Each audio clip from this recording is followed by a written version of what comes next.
4। वृद्ध अमात्य का व्यवहार पिता के व्यवहार से भी अधिक अप्रत्याशित था।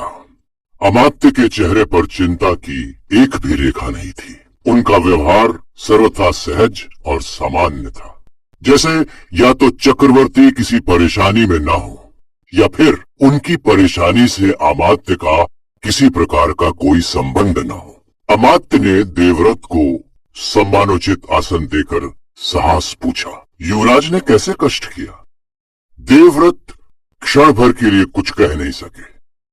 वे समझ नहीं पा रहे थे कि चक्रवर्ती की अस्वस्थता को लेकर वे भ्रम में थे या अमात्य अज्ञानी थे।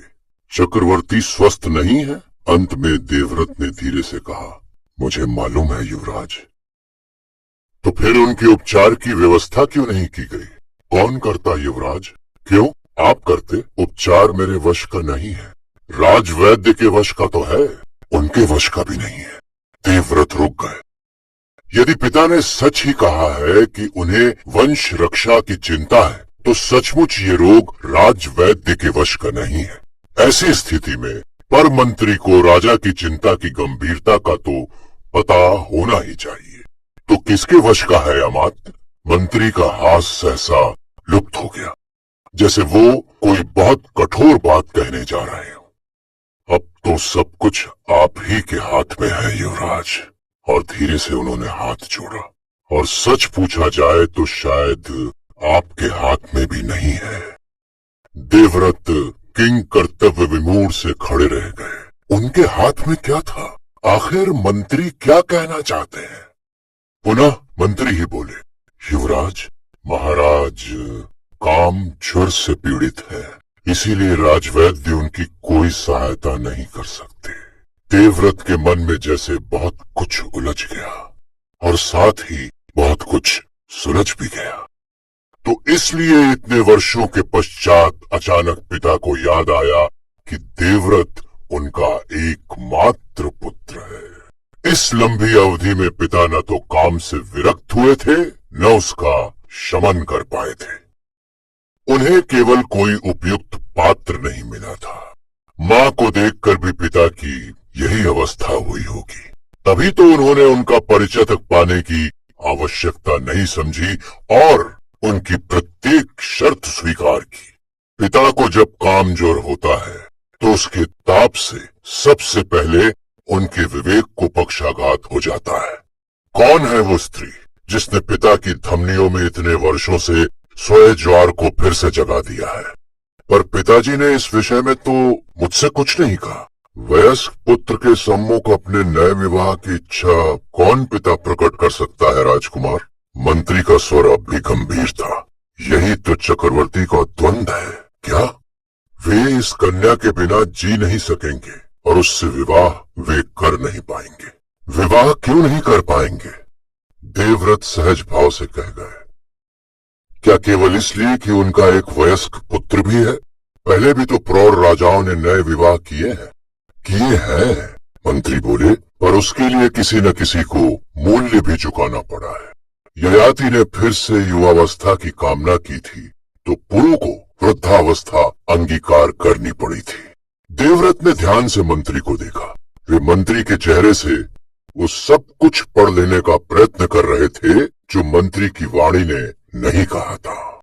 क्या बात है अमात्य?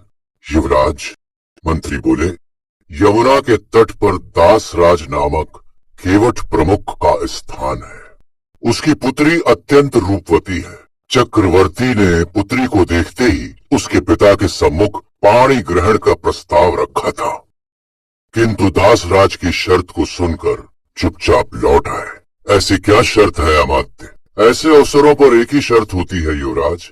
मंत्री बोले, नई रानी के पुत्र को राज्याधिकार और पहले पुत्र का अधिकारच्युत होना।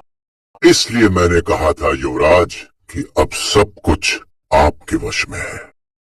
देवव्रत समझ नहीं पाए कि वे क्या कहें। क्या मंत्री उनके सामने ये प्रस्ताव रख रहे हैं कि वे अपने अधिकारों से उदासीन हो जाएं? जो बात पिता अपने मुख से नहीं कह सके, क्या उसे ही वे मंत्री के माध्यम से कहलवा रहे हैं? क्या पिता की यही इच्छा है? पर यदि पिता की ये इच्छा हो भी तो ये एक कामासक्त व्यक्ति की इच्छा है। आसक्ति की स्थिति में विवेक स्थिर नहीं रहता, और इस समय तो पिता भी समझ रहे हैं कि ये मांग उचित नहीं है।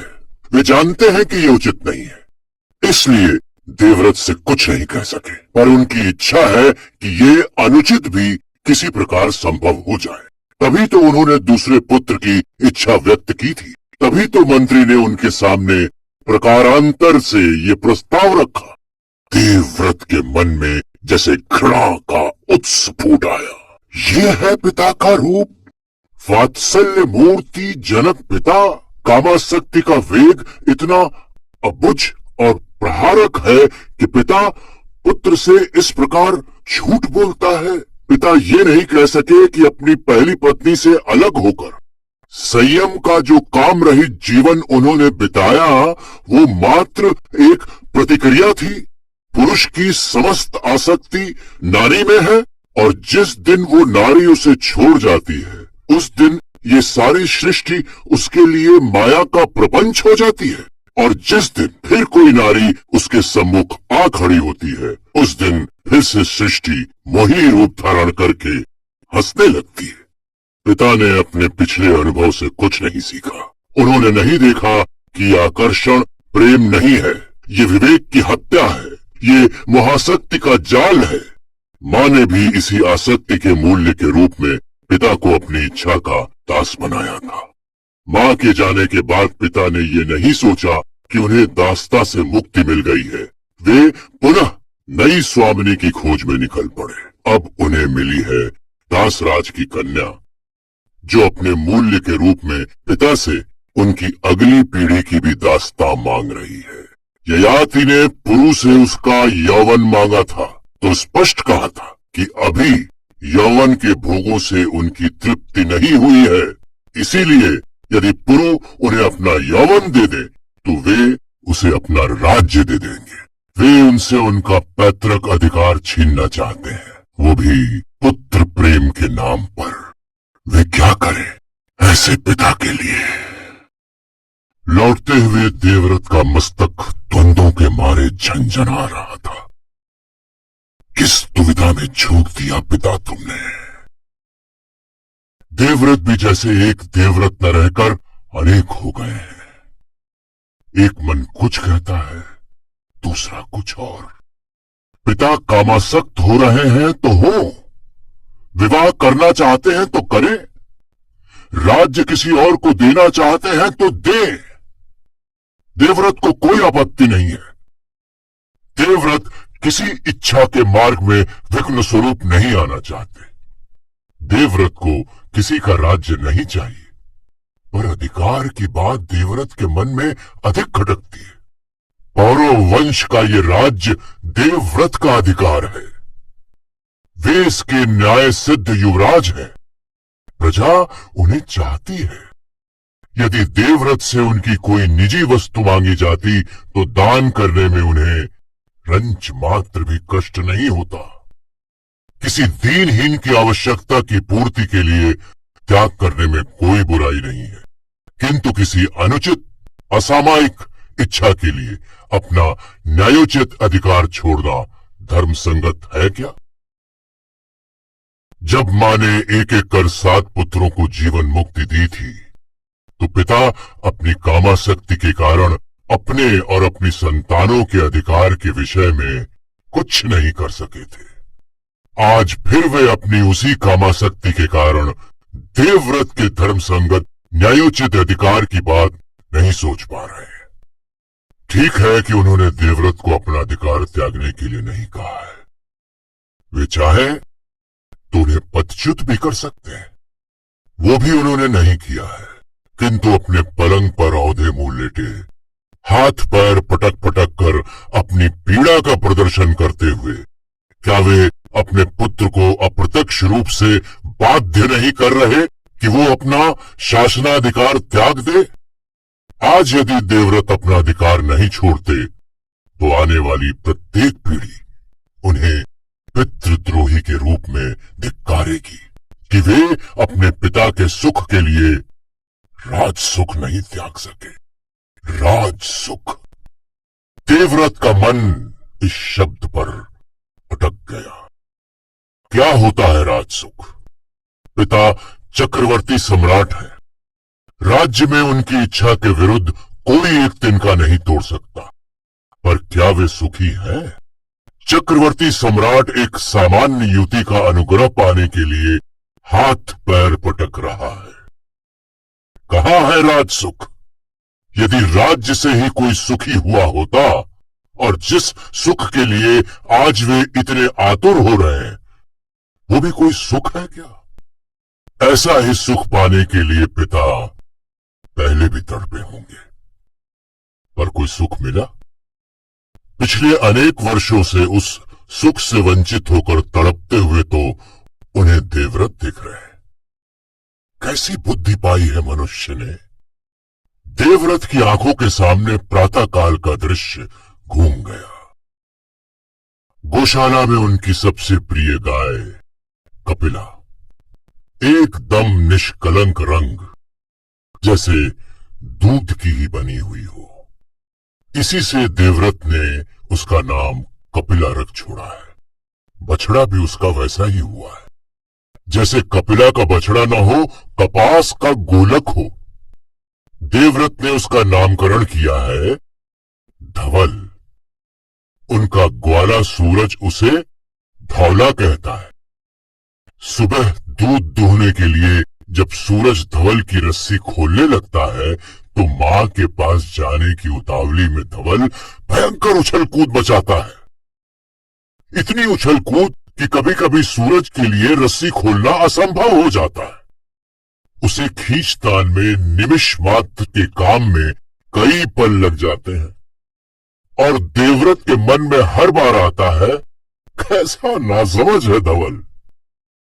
सूरज उसी की इच्छा पूरी कर रहा है, और अपनी उतावली में धवल ही इच्छा के मार्ग में विघ्न उपस्थित कर रहा है। मनुष्य भी अपनी आकांक्षा की तीव्रता में भूल जाता है कि उसका हित किसमें है। वो नहीं जानता कि जिस इच्छा की पूर्ति के लिए वो सिर झुकाए, वनैले सुअर के समान दौड़ लगा रहा है, उस इच्छा की पूर्ति उसे कितना सुख देगी और कितना दुख। यदि शांतनु ये कुरु साम्राज्य पाकर भी सुखी नहीं है, तो देवव्रत को ही इस राज्य से क्या मिल पाएगा? नहीं चाहिए देवव्रत को ये राज्य। पिता जिसे चाहे दे दे। इस छोटे से राज्य के लिए देवव्रत पितृद्रोही नहीं कहलाएंगे। पर देवव्रत को लगा, उनके अपने मन में ही किसी और कोने में से कोई दूसरा ही स्वर उठा रहा है। ठीक है, देवव्रत को राज्य का मोह नहीं है। वे बिना राज्य के भी संतुष्ट रह सकते हैं। वे अपनी इच्छा से अपना अधिकार छोड़ सकते हैं। व्यक्ति रूप में उनके इस त्याग को शायद सराहा भी जाएगा, किंतु व्यक्ति का आदर्श समाज के आदर्शों से भिन्न होगा क्या? व्यक्ति देवव्रत त्याग करे, पर समाज के सामने भी वे यही आदर्श रखेंगे क्या? अपने अधिकारों के लिए लड़ना समाज का धर्म है, या अपने अधिकारों को त्यागना? हस्तिनापुर का राज्य पिता की कोई ऐसी निजी संपत्ति तो है नहीं कि वे इसे जब जिसे चाहे दे दे और किसी को उससे कोई अंतर न पड़े। इस प्रकार राज्य का अपहरण कर जो व्यक्ति कल हस्तिनापुर के राज सिंहासन पर बैठेगा, वो समाज अधिकारों की क्या चिंता करेगा? वो प्रजा के साथ क्या न्याय करेगा?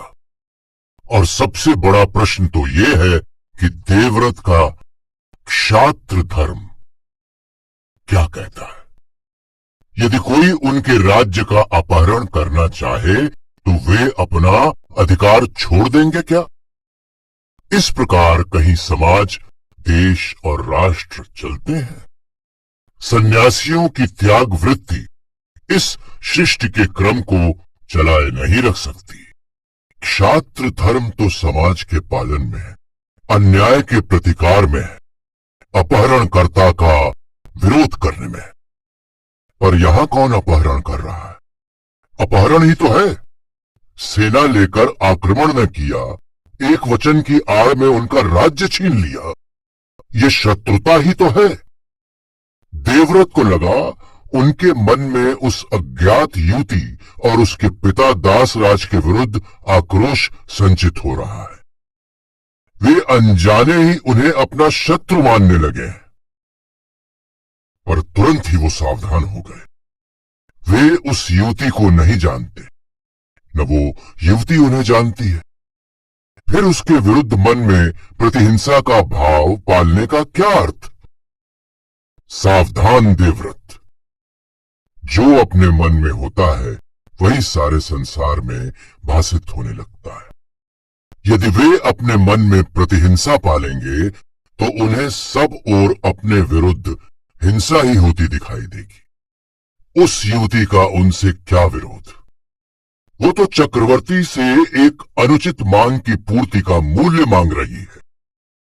राजाओं को इस प्रकार के अनमोल विवाहों के पहले अपने दौहित्र के लिए राज्याकांक्षा तो प्रत्येक कन्या का पिता करता ही है। कैकेयी राज ने भी कैकेयी के कन्यादान से पूर्व चक्रवर्ती दशरथ के सम्मुख यही शर्त रखी थी। पर राम ने न कभी भरत को अपना विरोधी समझा, न भरत के नाना को। पर अधिकार की रक्षा की बात, देवव्रत को लगा अब अधिकार पर उनका अधिक बल नहीं है। समाज, देश और राष्ट्र अपने अधिकारों के लिए लड़े, पर देवव्रत अपना राज्याधिकार छोड़ सकते। वो उस राज्याधिकार के लिए अपने कुल में कलह क्यों करें जो किसी को सुखी नहीं बना सका? देवव्रत तो सुख को खोज रहे हैं, राज्य को नहीं। शायद वे राज्य को छोड़कर ही अधिक सुखी हो सके। पिता को दासराज की पुत्री प्राप्त होगी, दासराज को अपने दौहित्र के लिए राज्य मिलेगा, दोनों सुखी होंगे। देवव्रत के मन में राज्य की कोई कामना नहीं है, किंतु तत्काल ही जैसे देवव्रत का मन बदल गया। क्या सोच रहे हैं वो पिता को सुखी करना चाह रहे हैं, दासराज उसकी पुत्री और उसके दौहित्र को सुखी करना चाह रहे हैं। पर सुख है क्या? एक वृद्ध की एक युवती के लिए विवेक शून्य आसक्ति किसे सुख देगी? उनका दाम्पत्य जीवन पिता को कितना काम सुख देगा और कितनी काम यातना? पिता के मन में उस कन्या के लिए आसक्ति उनका प्रेम नहीं है। सुख यदि कहीं मिलता है तो केवल प्रेम में मिलता है। प्रेम भी वो जिसे प्रतिदान की कामना ही न हो, केवल दान ही दान हो। पिता इस प्रकार के प्रेम से परिचित ही नहीं है। वे पुनः काम यातना में तड़पने की व्यवस्था कर रहे हैं, और वो कन्या क्या सुख पाएगी? वो केवट की कन्या राजप्रसाद में आएगी तो अपनी हीन भावना से ही मर जाएगी। मरेगी नहीं तो दूसरों को मारने का प्रबंध करेगी। लोगों की दृष्टि और वाणी उसका परिहास करेगी और वो अपनी प्रतिहिंसा का बल निर्बलों पर प्रकट करेगी। उसके सामने सबसे निर्बल होंगे राजा शांतनु। वो स्वयं भी पीड़ा पाएगी और उन्हें भी पीड़ित करेगी। चक्रवर्ती का विवेक इस समय संज्ञा शून्य है, अचेत है। वो नहीं जानते कि उनका सुख किस बात में है। अबोध बालक या उन्मादी व्यक्ति की इच्छाएं तो पूरी नहीं की जा सकती, ये तो उनके हित में नहीं है। और दासराज कन्या तो मात्र प्रतिशोध ले रही है, उसे इसमें क्या सुख मिलेगा?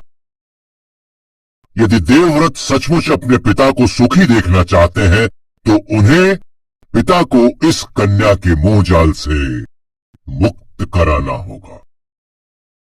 वो कन्या तो उनकी यातना है।